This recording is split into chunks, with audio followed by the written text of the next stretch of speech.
Leo's insights are presented to challenge, inform, and encourage you in your quest to break free from school-based approaches to education. Building upon a foundation of unschooling, we sincerely hope these insights help you to consider how education can be truly unlimited. Now that we have dealt with the myth of requiring government accreditation and certification, we need to address why this issue comes up in the first place. Every loving parent wants what's best for his or her child.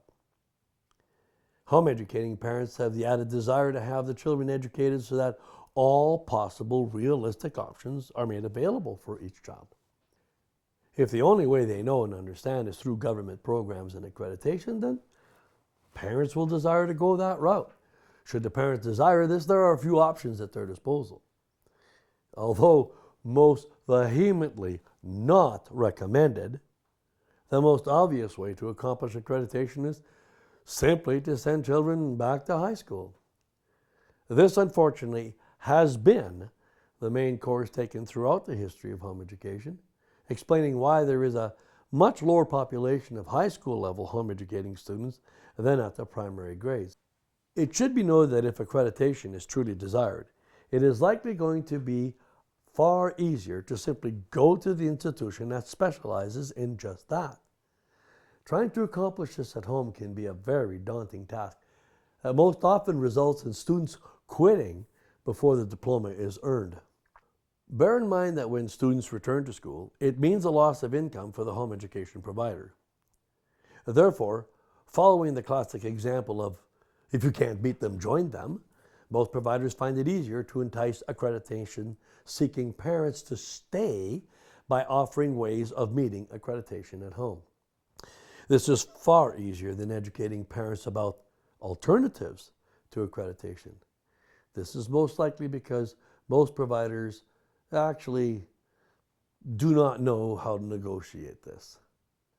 Thus, in a bizarre twist of ideology, home educating parents and providers end up conspiring to pervert or contradict the very reasons for home educating in the first place. That is, the main impetus behind home education was to escape school ideology, and to escape social issue concerns. Yet at the most impressionable time of the students' lives, both capitulate to expose them to the very things that were meant to be avoided. Perhaps there is a more important element of education that should be considered. Who do you trust? It boils down to faith, you know. Do you trust God? The God of creation who has at least a grasp of the future? Or do you have a fear that without government approval, a child of God cannot succeed in life? This is critically important. I suggest you go to the central verse of the Bible, Psalm 118, verse 8, and take a look at what it says. To seek government accreditation is to desire man's approval for what God has created. Even if it is accomplished, the actual benefit is small, since so very little of the material learned in school is retained past the exam. Our faith will see us through, while our lack of it will only create uncertainty.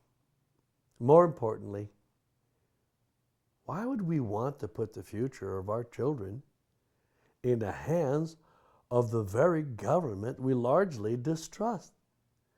Sounds like foolishness to me. We trust you were blessed by today's presentation. For more helpful information to guide you in your home education journey, please visit educationunlimited.ca and leogaumont.com. Be sure to like us and share us on Facebook.